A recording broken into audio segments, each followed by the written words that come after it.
has got a special video for you today because I have a special guest with me, Clarke Wolfe. Hello. Here on the PNME channel. Thank you so much for coming. Of course, thank you for the invitation. So the invitation came about in a very natural way because a Patreon supporter, Steven, everyone knows Steven, wanted me to review The Shining, and you know, I wanted to spice it up a little, so I figured I happen to have been reading the book at the time, so why not finish the book and then kind of do a compare and contrast and go back to our first viewing experiences. So before we jump into this conversation here, a warning for everybody out there, maybe some folks haven't seen the movie, haven't read the book, just so you know, this conversation is going spoiler crazy, so if you don't want anything in the book or the movie spoiled for you, tune out now. Go read and watch, come back later. Do you remember the first time you saw The Shining and how you felt about it? Yes, so, well, I grew up watching, like The Shining would be on TV every now and again, and so I would catch little bits of it throughout my childhood.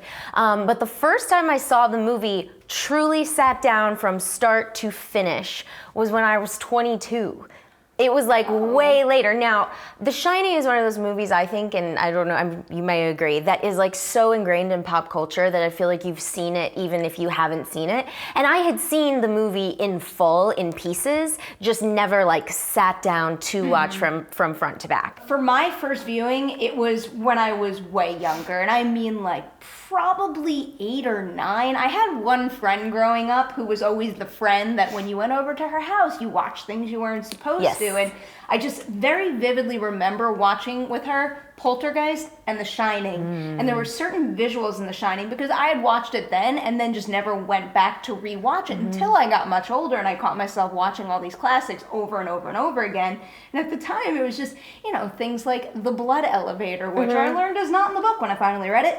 And things like, you know, when Danny's shining and when he's getting feelings from other people, things like that, just certain visuals really used to creep me out and unsettle me. And it was some of those things where I watched it with her and then I went home and those are the visuals you play in your mind over and over as a kid. And now when I've gotten older, and especially watching the movie as someone who's covered film for so long, there's so many little details in the movie, like the way the sound will drop out and like all you hear is the typewriter, all you hear is his big wheel riding down the hall. So many little elements like that now really stick out in a brand new way. So the more I watch it now as an adult, the more I love it. So as you got older and started to rewatch it, did you grow to appreciate it more or did it go the other way around? I've actually really never liked this movie very much. And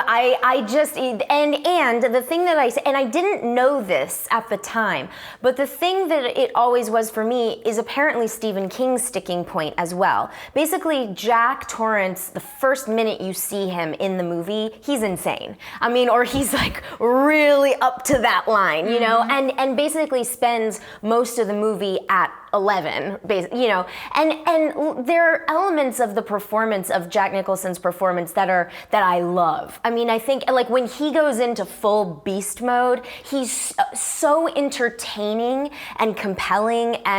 But you know, I never liked Wendy on screen because she's histrionic and she's hysterical and she's annoying. And I mean, she is, and it's not. I don't fault Shelley Duvall for that. I honestly believe that.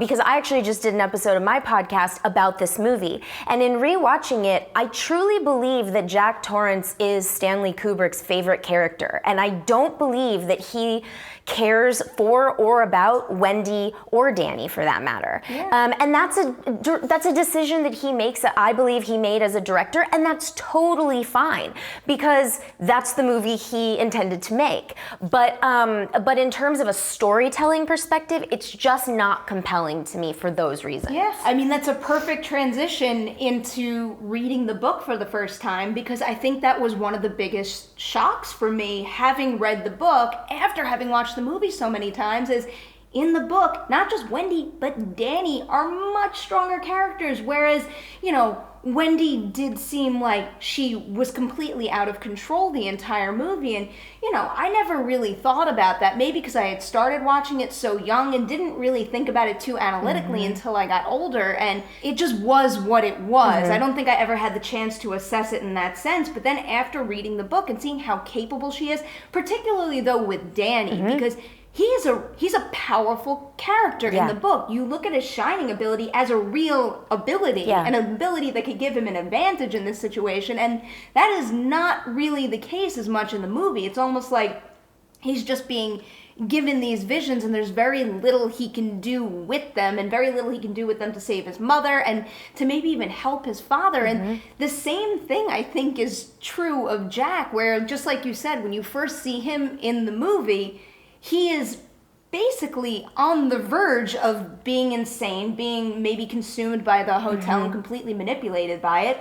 But in the book, you get the build where he's got the alcoholism, and you understand why he's in the hotel. You understand why that job is so important to him. You understand why he's so vulnerable there and why he could be a perfect target to then get the hotel to have Danny in the hotel. The hotel has an end goal. It wants something, and that I found so interesting. Yeah, and I think too with the Jack Torrance character specifically, in the novel, you see the struggle. Jack Torrance is trying. He's trying really hard to fight his demons and beat them, and then, ultimately gives in, or is unable to defeat them and is overtaken. But I think, and again, I do believe that Stanley Kubrick, when he made the movie, made a movie that was inspired by the book The Shining, and I do believe that the choices that he and Jack Nicholson made were very specific, but there is no element of sincere struggle on Jack Torrance's part in the film, like none. And to me, that's just less interesting than what the actual material really was. Yeah, I mean, I will say, because I read the book and then I watched the movie again right after I read the book, just to see how I was feeling after that as well. And I don't want to say that I like the movie any less, because I think it is partly nostalgia, and I think there, as I said before, I think there's some brilliant direction in there, brilliant performance work too. But after reading the book, I do have to admit that there's no doubt in my mind that I yearn for certain character backstory that isn't there. But on the other hand, there are little bits that I think were signs of good adaptation. Like, let's say the hedge animals. When you think about just scale and scope and what it takes to bring something like that to screen in a realistic way, even though I do love how the visuals play out in my head while I'm reading the book, probably a smart move not to include that in the movie. It would have been ridiculous, especially in the time period. The technology wasn't there to do it. I think it would, chances are, in pretty much any director's hands, be ridiculous now. But yeah, so I do agree. And look, I can appreciate, and that's one of the things that I discovered in recording a podcast about that movie with Miri Jedikin, who loves the movie, and I don't love the movie. There's plenty to admire and revere in the film. Like, absolutely. One of my favorite things that Kubrick does is in the very beginning, you see Wendy telling the story about how Danny gets his arm broken, how Jack broke Danny's arm. And then about halfway through the movie, Jack is sitting at the bar telling the bartender the story. And it's just it's like such beautiful symmetry. The idea that Wendy, as a concerned mother, is sitting there talking to a healthcare professional, and Jack is sitting there as a completely absent father, sitting at a bar telling a bartender. It's so there are very deliberate, choices and that's stuff that I love. So there is cool stuff in there, but it's not a film that ever resonated with me on an emotional level. So it didn't change my opinion of the book, actually, or I'm sorry, of the film. When I read the book, it didn't change my opinion of the movie that much. You are just A+ at not being rattled by Dewey's cameo, so clearly you belong here. Can't shake me. He is the sweetest thing. The other thing that I did think was a smart visual move is Tony. The book explains the ability of Shining, and I think Halloran's a much stronger character in the book too, the way the two of them communicate. Absolutely, and the way stronger. It really does feel, I love the idea of Danny calling out to him, and that's why he comes. You do have that brief moment, which is what makes him board the plane and come back to Colorado, but they actually have the ability to communicate. Danny is screaming for help, and it also makes Danny's urgency stronger in that moment. But the idea of turning Tony into a visual element, because it's not easy to visualize and create something on screen that's as powerful as it is in the book when it's completely in somebody's head. Sure. But the second you add this, even though it kind of sounds silly, like I wonder if someone read that in the script and had never seen the movie, like what would you picture at that point? It's very childish. Yeah. So I think it fits for Danny's age, you know, but yeah, and I do agree. I think, you know, in terms of the visualization, you have to make those choices when you're working in a visual medium like film is. So yeah, I would agree. I think that that's a good addition. It's just really interesting though, going from the movie to the book, back to the movie, and then also incorporating something like Room 237 Yes. and just all the theories that came out of it. When I watched that film, I love I love Room 237. I think it's endlessly interesting. Yeah. Whether or not you agree or disagree, it's very interesting. But I had just finished reading the novel, and so the movie or the documentary makes such a big deal out of Kubrick's use of Native American imagery. Yeah. And I was kind of like, yeah, but wait a second, that's pulled straight from the book. So that was really interesting too. It made me want to ask Rodney Asher, like, as a documentarian, did you just completely ignore the fact, because it supports your case, you know what I mean? Like, you're making this argument that the visuals and Stanley Kubrick specifically putting Native American imagery in here has significance beyond what you're seeing on the screen. And then it's like, no, that's like straight out of the novel. I think this came from Room 237. I've read since finishing the book, I've kind of fallen into the shining black hole where I'm just looking up everything I can, but also the thing with the truck as Halloran's driving back up to the Overlook where they had the red beetle and the red beetle's been squished by a semi, and how that could have been just like a big middle finger to the book. There's so many little details to look at now that, even though I think I am full well ready to commit to the idea that I prefer the book to the film, not to say that I don't like the film anymore. Right. I love the film. Right. And I think these conversations kind of speak to that, is now I can watch the movie in a whole nother way, keep it in the back of my mind, the things that I learned from the book, see other little details in the movie that I never caught before. It's just really, even though I watched The Shining at such a young age, rewatching it has always been a new, fresh, exciting experience for me. So I want to ask you a question before we finish. One thing that stood out to me when I rewatched the film to have my conversation with Mary was the time jumps in the movie. Now, this is time that is fleshed out in the novel. Yeah. So you're there on that journey, and it just seemed to me like these time jumps were oddly convenient and weird, but a choice, nevertheless, that I think isolates us further from Wendy and Danny and puts us more, because if we saw more with this family, we would feel more for these two characters. But I think he wants us to empathize and be on Team Jack, and so he doesn't show us that. Which would be a weird thing to want when so little of the movie actually gets in his head and understands where he's come from, what's being done to him right now, and what he really wants in the future, besides just going along with what the hotel is forcing him to do.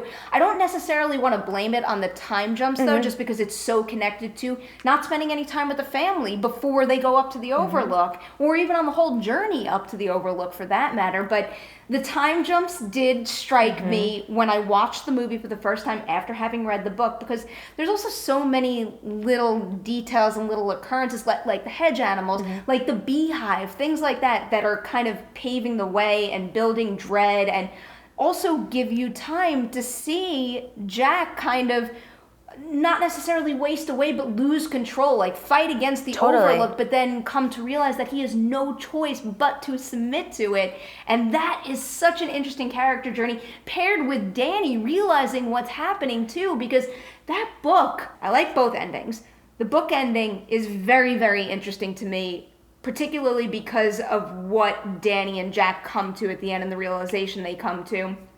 But I do really like the choice to plant Jack in that image. I do like the idea that he is then absorbed into the Overlook. Do you have a preference with the ending, even though I have a feeling I know where this is going? I mean, I feel like the ending of the film is also bizarre because, first of all, I don't think it takes much reading between the lines to figure out that what they're saying, they say it to him in the film, "You've always been here, Mr. Torrance," and it's like, yeah, okay, like somewhat Jack Torrance will always exist, the men or people fighting their demons and submitting to the Overlook will always exist. It's cyclical. But, but the step behind the photo is Jack running around like a crazy person in this hedge maze and then cut to dead in the ice. And you're like, that makes me more frustrated the more I see the film, because it's like, not even to say that I need to see his demise, or I need to see that, but it's just like, that's such a cop-out. And we get no resolution for Wendy and Danny, whereas in the novel, they get out. Yeah. But in the movie, and it was so funny because Miri goes, well, they get out. And I was like, but you don't know that. And she was like, oh yeah, I guess I don't know. It is a very valid point, and it's something, again, that when I, not necessarily close the book, because as everybody well knows, I listen to audiobooks, but when I finished that was a different kind of satisfaction that I didn't get out of the movie, and that type of ending instantly paved the way to Dr. Sleep, which is downloaded and on my phone right now, and I can't wait to dive into that. So even though I do get some excitement and joy thinking about the fact that the Overlook still stands and somebody else could find themselves in the same position Jack did as caretaker, and I do, in my sick, twisted, horror-loving mind, love the idea of, not that I want a Shining sequel, but that this could happen to somebody else, and the Overlook still has its claws in whoever's working there. But the thought of Wendy and Danny coming across as very clear protagonists that you've come to understand throughout this entire journey, ending in a place like that where they're living with what they just experienced, and also the idea of Danny living with the loss of his father. That's a very interesting thing that I wish that the movie, now that I've read the book, just touched on a little bit. Well, that's why I think that the concept of the Overlook Hotel, whether it's in television form or film form, is a great idea. Because as you said earlier in our conversation, there is so much information about the Overlook in the novel. There's so much information about what has come before. And like you said, and I think it's a great way to put it, it wants something. Yeah. Well, then, even if we don't necessarily have Jack Torrance and we have another actor play that character, there's plenty to do. In anthology form, maybe, like, there's so much you can do with that. And I think it would be a mistake to just go, well, Stanley Kubrick did the definitive version of The Shining and we are done with The Shining. And it's like, well, but that's dumb, because also he didn't do the definitive version of The Shining. He did something inspired by The Shining. But I would argue it's not a good adaptation. That's what Rolling Stone asked Stephen King, is it possible that this is a bad adaptation of the book? And it can be a great film, but a bad adaptation. And Stephen King goes, nope, they're both terrible. It's terrible. But I do think that is a fair question for us as fans to wrestle with. Is it possible that it's a bad adaptation and a great film? And I lean more on that end. Side. I mean, now that you say it like that, obviously I see the similarities, but they feel like two different stories to me, very clearly, with two different main characters at the heart of it. So when you put it that way, the idea of not necessarily seeing The Shining 2, because I haven't even touched Dr. Sleep yet. I don't know if, maybe they should do an adaptation of that next, and that should be considered The Shining sequel. But the idea of maybe getting another adaptation, I think, all right, so playing it out, you know how it goes on Nightmares, Movie Talk, and everything. When you see a headline and it's like, oh, they're going to remake The Shining, at first I'm like, don't do that. That's scary. That's an iconic movie. But when you put it that way and you really break it down, the thought of not exploring some of the things that were left behind in this adaptation does feel like a loss to me. And then also when you brought that up, instantly I'm thinking about that scrapbook and how you see the scrapbook. That's the first time I ever noticed that, was the scrapbook sitting there.